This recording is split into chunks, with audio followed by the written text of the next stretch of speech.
नमस्कार, छत्तीसगढ़ कौशल्य भूमि में स्वागत है आपका। मैं हूं आपके साथ प्रियंका मिश्रा। बुलेटिन की करेंगे शुरुआत। पहली खबर रायपुर से सामने आ रही है, जहां जांजगीर लोकसभा क्षेत्र से बीजेपी प्रत्याशी कमलेश जांगड़े और रायगढ़ लोकसभा क्षेत्र से बीजेपी प्रत्याशी राधे श्याम राठिया के पक्ष में प्रचार करने पहुंचे पीएम मोदी ने जनसभा में लोगों को संबोधित करते हुए कांग्रेस पर जमकर निशाना साधा। पीएम ने कहा कि धर्म के नाम पर देश को बांटने वाली कांग्रेस आजादी के बाद भी पहले दिन से तुष्टीकरण में लगी हुई है। वोट बैंक की राजनीति कांग्रेस के डीएनए में है। साथ ही पीएम ने बीजेपी की तारीफ करते हुए कहा है कि भाजपा सबका साथ सबका विकास के मंत्र पर चलने वाली पार्टी है। 2014 से पहले करीब 60 वर्ष तक कांग्रेस के एक ही परिवार ने सीधा या रिमोट से सरकार चलाई। कांग्रेस कभी नहीं चाहती कि दलित, पिछड़े, आदिवासियों की भागीदारी बढ़े। 2014 में आपने अपने बीच से आए मोदी को इतनी बड़ी जिम्मेदारी दी। मैं आप लोगों के बीच से निकला हुआ हूं। मैं गरीबी को जी करके आया हूं। जिन मुसीबतों को आपके माता पिता ने झेला है ना, वो मैंने भी झेली है। आज देखिए, इसी के कारण भाजपा ने एक दलित परिवार के बेटे को देश का राष्ट्रपति बनाया और कांग्रेस देखिए उनका भी विरोध किया। भाजपा ने देश को पहली आजादी के इतने साल बाद पहली आदिवासी महिला राष्ट्रपति देने का फैसला किया। तो हमका अच्छा लगी, समझना बढ़िया लगी, खुशी है मोदी जी के आए में। और मोदी जी रामलला बैठारीन है अयोध्या में, वो भी हमन खुशी हैं। हमन बहुत धन्यवाद दे हैं मोदी ला, और आओ देते छन हमन आओ देवो। मोदी जी बोली है कि तुमन अयोध्या आहा समाज सहित, और काशीपुरी भी आई हा, ऐसे कह के बोली ने, और जाबो ऐसे कह के हमन कहे हैं, ओला आशीर्वाद दे हैं। खबर धमतरी से है, जहां रायपुर लोकसभा प्रत्याशी बृजमोहन अग्रवाल, महासमुंद क्षेत्र से प्रत्याशी रूप कुमारी चौधरी और कांकेर क्षेत्र से प्रत्याशी भोजराज नाग के पक्ष में प्रचार करने पहुंचे पीएम मोदी ने कांग्रेस के साथ साथ इंडिया गठबंधन पर हमला बोला। पीएम ने कहा कि दिल्ली में जहां कांग्रेस का शाही परिवार रहता है, वहां उनके पास खुद की पार्टी को वोट देने का अवसर नहीं है, क्योंकि वहां कोई कांग्रेस का उम्मीदवार नहीं। जिस कांग्रेस से दिल्ली का भरोसा तक उठ गया हो, उस पर छत्तीसगढ़ भरोसा कैसे करेगा।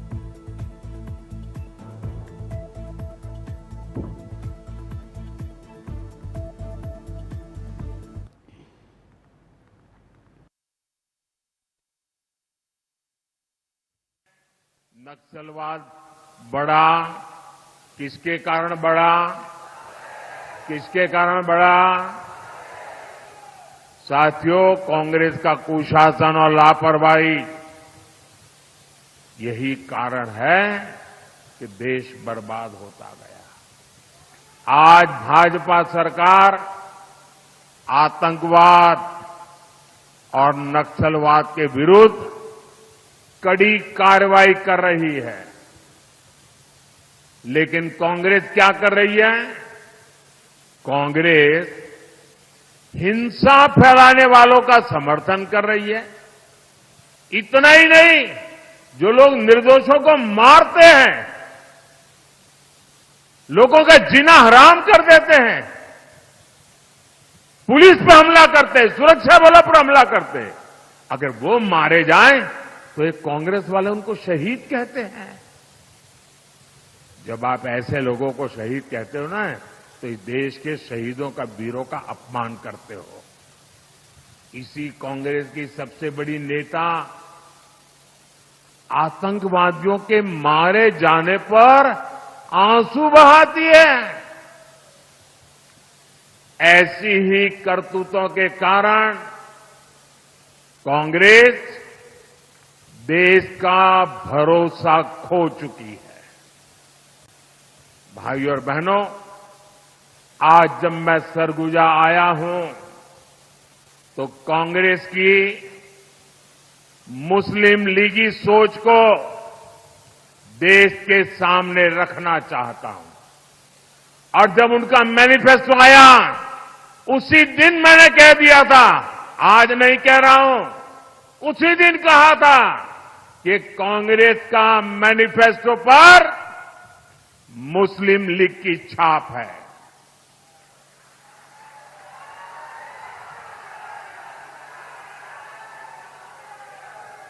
साथियों, जब संविधान बन रहा था,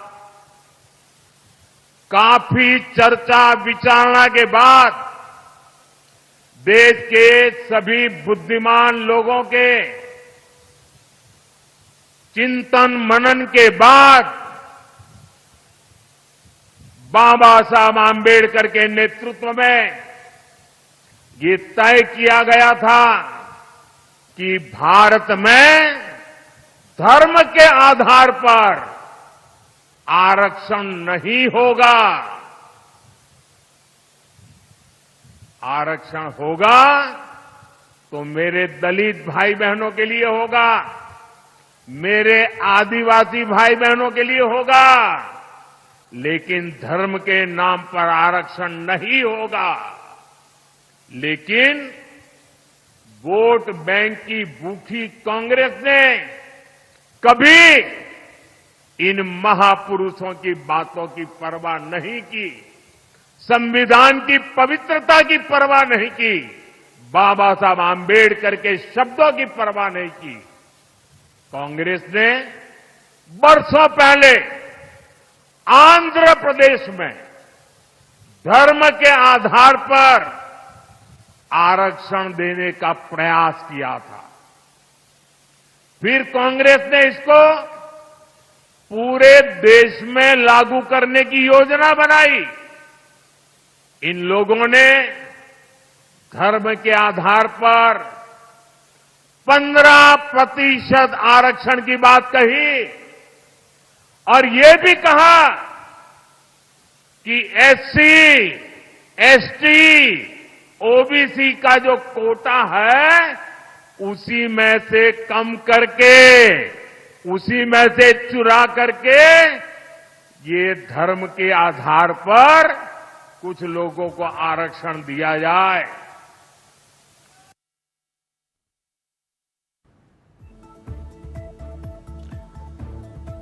तो प्रधानमंत्री ने कांग्रेस पर किया जुबानी हमला और इसी खबर पर हमारे साथ रायपुर से संवाददाता मनोज शुक्ला लाइव जुड़ चुके हैं। जी मनोज, जिस तरह से लगातार प्रधानमंत्री की रैली के दौरान निशाना साधते हुए प्रधानमंत्री नजर आए हैं, इसको लेकर क्या कुछ खास रहा प्रधानमंत्री की जनसभा में? जी प्रियंका, आपको बता दें कि प्रधानमंत्री नरेंद्र मोदी 2 दिवसीय दौरे पर छत्तीसगढ़ में प्रवास पर थे और आज उनका जो है यहाँ पर अंबिकापुर में जनसभा संबोधित करके और जो है रायगढ़ निकल गए। रायगढ़ से वो जबलपुर के लिए रवाना भी हो गए। आपको बता दें इन 2 दिनों में प्रधानमंत्री ने सिर्फ कांग्रेस को ही नहीं पूरे इंडी गठबंधन को लेकर एक निशाना साधा। और आपको महत्वपूर्ण बात बता दें कि छत्तीसगढ़ में 2 दिवसीय दौरे जो प्रधानमंत्री नरेंद्र मोदी के थे, ये 4 लोकसभा सीटों के लिए बहुत ही महत्वपूर्ण थे। ये पूरा जो है आदिवासी सीट को साधने का एक निशाना था बीजेपी का, और जिसको लेकर प्रधानमंत्री नरेंद्र मोदी का 2 दिवसीय दौरा यहाँ पर किया गया था। जी बिल्कुल। तो जिस तरह से प्रधानमंत्री नरेंद्र मोदी लगातार चुनावी रैलियों के दौरान कांग्रेस पर निशाना साधते हुए नजर आ रहे हैं, इसके अलावा जिस तरह से लगातार कांग्रेस के द्वारा भी कई इस तरह के बयान सामने आ रहे हैं, साफ तौर पर कांग्रेस के सैम पित्रोदा के बयान के अलावा प्रधानमंत्री और कांग्रेस में जिस तरह आरोप प्रत्यारोप का दौर जारी है, क्या लग रहा है आपको छत्तीसगढ़ की जो 11 सीटें हैं उन पर कितना ज्यादा समीकरण बदलेगा चुनावी वार प्रतिवार की बाद में? जी प्रियंका, बिल्कुल प्रियंका, आपको एक महत्वपूर्ण बात बता दें। पहले चरण के लोकसभा मतदान जैसे ही समाप्त हुआ, बीजेपी ने दूसरे मोड़ पर लाके चुनावी मुद्दों को रख दिया। अब ये मामला आ गया है ये आरक्षण को लेकर, आदिवासी आरक्षण को समाप्त करने की बात, संविधान खत्म करने की बात, हिंदू मुस्लिम की बात। अब ये नया मोड़ दूसरे चरण से शुरू हो चुका है, जिसको लेकर बीजेपी हथियार के रूप में इस्तेमाल कर रही है और लगातार कांग्रेस के साथ साथ इंडी गठबंधन पर बीजेपी हमलावर होती दिख रही है। ये छत्तीसगढ़ की बात नहीं, पूरे देश में देखने वाली बात ये नजर आती है कि अब बीजेपी का रुख जो है थोड़ा सा बदल गया है चुनावी मोड़ को देखते हुए। जी बिल्कुल। तो जिस तरह से बीजेपी का रुख बदलने की आप बात करते हुए नजर आ रहे हैं, प्रधानमंत्री के दौरे के अलावा गृहमंत्री अमित शाह और तमाम भारतीय जनता पार्टी के बड़े नेता वहां पर पहुंच चुके हैं। क्या लग रहा है आपको? विपक्ष की अगर बात करें तो विपक्ष चुनाव से पहले किस स्थिति में नजर आ रहा है?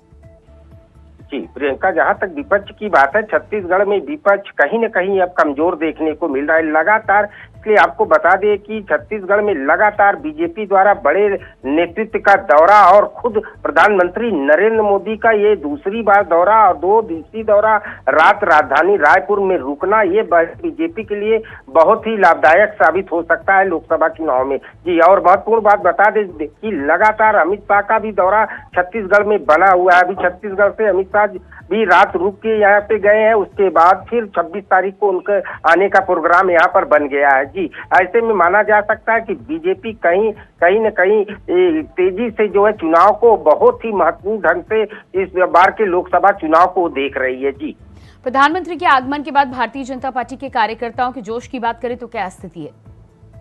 जी बिल्कुल प्रियंका, जहां तक प्रधानमंत्री नरेंद्र मोदी के आगमन की लेकर भारतीय जनता पार्टी के कार्यकर्ताओं के साथ साथ यहाँ के नेताओं में भी भारी उत्साह देखने को, खुशी देखने को मिल रही। लगातार उन लोगों को हौसला काफी बढ़ा हुआ देखने को नजर आ रहा है। जी बिल्कुल मनोज, तो लगातार जिस तरह से प्रधानमंत्री के दौरे के बाद भारतीय जनता पार्टी के तमाम कार्यकर्ता और साथ ही साथ पदाधिकारी जनता के बीच पहुंच रहे हैं, बीजेपी को वोट करने की अपील करते हुए नजर आ रहे हैं। फिलहाल मनोज, इस तमाम जानकारी के लिए आपका बहुत बहुत शुक्रिया। तो पीएम मोदी ने छत्तीसगढ़ में भरी चुनावी हुंकार, भारी संख्या में मौजूद लोगों को किया संबोधित। इसके साथ ही साथ भारतीय जनता पार्टी के कार्यकर्ता भी बेहद उत्साहित नजर आए। छत्तीसगढ़ की 3 लोकसभा सीटों पर आज चुनाव प्रचार थम जाएगा। 26 अप्रैल को लोकसभा चुनाव के दूसरे चरण में छत्तीसगढ़ की 3 सीटों में चुनाव होना है। कांकेर, महासमुंद और राजनांदगांव पर मतदान होना है। आज शाम 5 बजे इन सीटों पर चुनावी प्रचार थम जाएगा। शाम 5 बजे के बाद प्रत्याशी डोर टू डोर संपर्क कर सकेंगे। आपको बता दें कि कांकेर, महासमुंद और राजनांदगांव लोकसभा सीटों में 41 प्रत्याशी मैदान पर हैं। दूसरे चरण में वोटिंग के लिए 6567 प्रत्याशी के लिए मतदान केंद्र 6567 बनाए गए। वहीं 41 प्रत्याशियों का भाग्य का फैसला 52,84,938 मतदाता करेंगे। जिस तरह से 26 अप्रैल को होने वाले चुनाव के लिए प्रचार प्रसार थम जाएगा, हमारे साथ रायपुर से संवाददाता मनोज शुक्ला लगातार बने हुए हैं। जी मनोज, जिस तरह से 26 अप्रैल को होने वाली वोटिंग के लिए आज शाम चुनाव प्रचार थम जाएगा, कौन सा दल कौन सी स्थिति में नजर आ रहा है और अभी तक का जो समय मिला था उसका कितना उपयोग किया गया? जी प्रियंका, आपको बता दें कि छत्तीसगढ़ के 3 लोकसभा सीटों के लिए आज मतदान थम गया। दूसरे दौर का मतदान ये शुरू हो गया है। और इसमें महत्वपूर्ण बात बता दें कि छत्तीसगढ़ में जो 3 लोकसभा सीटें, कांकेर, महासमुंद और राजनांदगांव सीट है, जिसके लिए 41 प्रत्याशी मैदान में है। और वहीं बात करें मतदान केंद्र की तो 6567 मतदान केंद्र बनाए गए हैं और करीब 53 लाख के लगभग मतदाता वोट करेंगे, जिसे लेकर कांग्रेस और बीजेपी दोनों प्रत्याशियों ने अपनी पूरी ताकत दूसरे चरण के मतदान के लिए झोंक दी है। और जहां तक बीजेपी की बात करें तो बीजेपी का अब राष्ट्रीय नेतृत्व जो है दूसरे चरण के मतदान से खुद एक जिम्मेदारी ये एक माना जा सकता है कि छत्तीसगढ़ में वो खुद डेरा डाले हुए हैं और खुद चुनाव की नेतृत्व अब राष्ट्रीय नेतृत्व के हाथों में देखने को मिल रही है। जी बिल्कुल मनोज, तो लगातार जिस तरह से 26 अप्रैल को होने वाले मतदान के लिए चुनाव प्रचार प्रसार थमने की बात कही जा रही है, इसके बाद में यानी कि प्रचार प्रसार थम जाने के बाद डोर टू डोर संपर्क प्रत्याशी कर सकते हैं, उसको लेकर क्या कुछ रणनीति दलों के द्वारा आपको दिखाई दे रही है? जी बिल्कुल प्रियंका, आपको एक बात बता दें कि छत्तीसगढ़ में जो लोक निर्वाचन आयोग है वो भी बहुत सख्त दिख रहा है और काफी भारी मात्रा में छापेमारी का दौर भी चुनाव आयोग की तरफ से देखा जा रहा है, जिसे लेकर चुनाव आयोग किसी भी प्रकार की गलती छत्तीसगढ़ में होना नहीं देखा जा सकता है, जिसको लेकर काफी एक्टिव नजर आ रहा है चुनाव आयोग। ऐसी स्थिति में जो है छत्तीसगढ़ में कांग्रेस और बीजेपी के प्रत्याशी डोर टू डोर कैंपेन करने को मजबूर है और कहीं किसी भी प्रकार की पहले जैसे चुनाव में देखने को मिलता था शराब बांटने की बात, साड़ी बांटने की बात, पैसों का प्रलोभन मतदाताओं को देने की बात, तो ऐसी स्थिति इस बार के चुनाव में अभी तक देखने को नहीं मिल रही है। जी बिल्कुल मनोज, इस तमाम जानकारी के लिए बहुत शुक्रिया आपका। तो ये थे हमारे साथ संवाददाता मनोज, जानकारी दे रहे थे कि प्रचार प्रसार आज थम जाएगा, लेकिन डोर टू डोर संपर्क प्रत्याशी करते हुए नजर आ रहे हैं। इसके साथ ही साथ चुनाव आयोग भी छत्तीसगढ़ में काफी सख्त नजर आ रहा है। कई जगह छापेमारी कर लगातार गैर कानूनी गतिविधि और आचार संहिता के बाद न होने वाली गतिविधियों को रोकने का प्रयास चुनाव आयोग के द्वारा किया जा रहा है। बात करेंगे अगली खबर को लेकर। दुर्ग में भाजयुमो अहिवारा मंडल के महामंत्री शिव कुमार वर्मा ने घर में फांसी लगाकर आत्महत्या कर ली।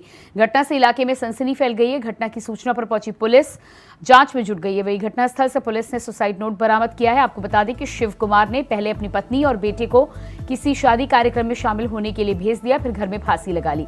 नेता की आत्महत्या का कारण अभी मालूम नहीं चल पाया है। फिलहाल पुलिस जांच में जुट चुकी है।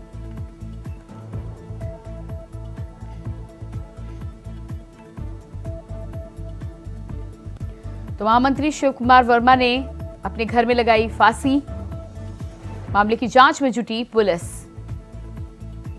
और इसी खबर पर रायपुर से संवाददाता मनोज शुक्ला हमारे साथ लाइव बने हुए हैं। जी मनोज, जिस तरह से यहाँ पर शिव कुमार के द्वारा फांसी की जानकारी निकल के सामने आ रही है, क्या कुछ जानकारी आप तक पहुंची है कि आखिर इसके पीछे की वजह क्या है?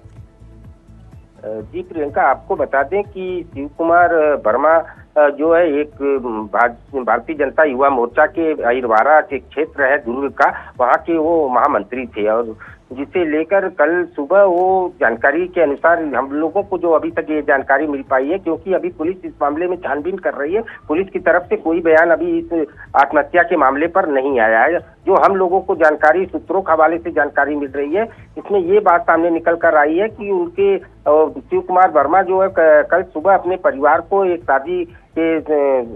शादी में शामिल होने के लिए अपने पत्नी और बच्चे को भेज दिए थे। उसके बाद जो है ये अपने घर में ये सुसाइड किया और जिसको शाम 4 बजे के लगभग उनकी पत्नी और बच्चे जब शादी समारोह से वापस लौटे तो घर में देखे तो इनकी लाश लटकी पाई गई। और आसपास उनके रोने गाने से जो आसपास के लोग इकट्ठा हुए तो उन्होंने जाके दुर्ग के नंदनी थाना एक पड़ता है, वहां पर उन लोगों ने पुलिस को सूचना दी। पुलिस आके जो है छानबीन कर रही है। मामले की तहकीकात अभी जारी है। इस मामले में पुलिस अभी कुछ कहने से बच रही है। जी बिल्कुल। तो इस पूरे मामले में पुलिस जिस तरह से कुछ कहने से बच रही है, लेकिन परिवार वालों को जानकारी मिलने के बाद क्या परिवार वालों को किसी पर शक है, किसी प्रकार की जानकारी सामने आई है? जी प्रियंका, परिवार में उनके जो पत्नी है वो अभी ऐसी स्थिति वहाँ उत्पन्न हो गई है कि एक तो नवयुवक है अभी और वाइफ भी उनकी जो है कम ही उम्र की है। तो ऐसे में और वो खुद एक हादसे से दुखी है। ऐसे समय में मीडिया का उनसे पूछताछ करना उचित नहीं प्रतीत हुआ, इसलिए हम लोगों ने पूछने का प्रयास अभी उनसे नहीं किया गया हमारे लोग की तरफ से। जी मनोज, इस जानकारी के लिए बहुत शुक्रिया आपका। तो महामंत्री शिव कुमार वर्मा ने घर में लगाई फांसी।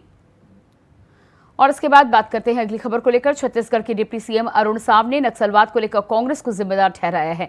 डिप्टी सीएम ने कहा है कि नक्सलवाद को जिस तरह से कांग्रेस ने पाला पोसा है, मोदी जी का संकल्प है नक्सलवाद को छत्तीसगढ़ से जड़ से उखाड़ फेंकेंगे। वहीं कांग्रेस पर निशाना साधते हुए उन्होंने कहा कि कांग्रेस पार्टी को कोयला घोटाला, शराब घोटाला और महादेव ऐप के पैसे का जवाब देना होगा। राज्य की जनता को बताए कि इन सब की उगाही का पैसा किसकी जेब में गया।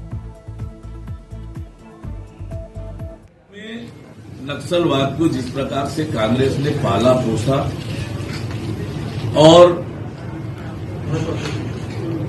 उन्हें लगता था कि उनकी सरकार राज्य में बन गई है और बस्तर विकास से महरूम रहा, और ये नरेंद्र मोदी जी का संकल्प है। उन्होंने बहुत स्पष्ट रूप से कहा है नक्सलवाद का खात्मा हम करेंगे और पिछले 10 सालों में बहुत से क्षेत्रों से नक्सलवाद समाप्त हुआ है, थोड़े से हिस्से में बचा है, वह भी कांग्रेस पार्टी केवल सवाल न खड़ा करे, जवाब भी दे कि पिछले 5 सालों में छत्तीसगढ़ की दुर्दशा का जिम्मेदार कौन है। पिछले 5 सालों में उन्होंने जो वादा खिलाफी की उसका जिम्मेदार कौन है। जो घर जन घोषणा पत्र में बड़े बड़े वायदे करके छत्तीसगढ़ की जनता को धोखा दिया, झूठ बोला, उसका जवाब दे। छत्तीसगढ़ में शराब घोटाला का पैसा किसके जेब में गया, कोयला घोटाला किसने किया, महादेव का पैसा किनके किनके जेब में गया। खबर कवर्धा से, जहां लोकतंत्र के महापर्व में सभी गांवों के मतदाताओं को एक सूत्र में बांधते हुए 100% मतदान के लिए अनूठा हस्ताक्षर महाअभियान चलाया गया। हस्ताक्षर अभियान में जिले के लगभग 6 लाख नागरिकों ने 4 किलोमीटर कपड़े में हस्ताक्षर किए हैं। कलेक्टर और जिला चुनाव अधिकारी जन्मेजय महोबे ने स्वामी करपात्री आउटडोर स्टेडियम में हस्ताक्षर अभियान का समापन किया। इस महाअभियान में जिले के सभी गांव के मतदाताओं ने हस्ताक्षर कर ये संदेश दिया कि लोकतंत्र के पर्व में हम सब काम छोड़कर पहले मतदान करने की जिम्मेदारी निभाएंगे।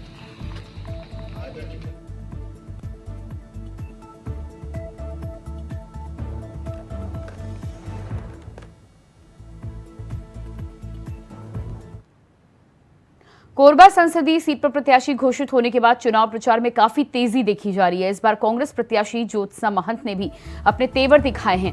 अब स्थानीय मुद्दों को छोड़कर कांग्रेस ने 2 मुद्दों को जनता के बीच में लाने की शुरुआत की है। एक तो संविधान खतरे में, उसे बचाना है, और दूसरा देश में हिटलर राज चल रहा है।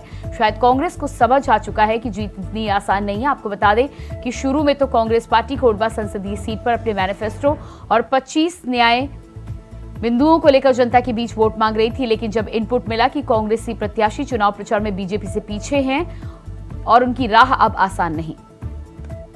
निश्चित रूप से ये आखिरी चुनाव माना जाएगा। ना हमारे पार्षद चुनाव होंगे, ना हमारे पंचायत के चुनाव होंगे, और ना ही हमारे जनपद के होंगे, ना विधायकों के, ना सांसदों के। एकमात्र अत्याचारी ही करेगा राज। तानाशाही और हिटलर का नाम तो आप लोगों ने सुना ही होगा। जैसे जैसे ये बोल रहे हैं कि हम 400 पार का मतलब ये होता है कि इनकी जो मंशा है, इनकी नीयत है, वो खराब हो चुकी है। और चूंकि मैं संसद में बैठ के देखती हूँ, जो इंसान सोनिया गांधी को इडली की विधवा कहता है, जो इंसान एक महिला की इज्जत नहीं कर सकता, वो हम महिलाओं की क्या इज्जत करेगा, देश की महिलाओं की क्या इज्जत करेगा।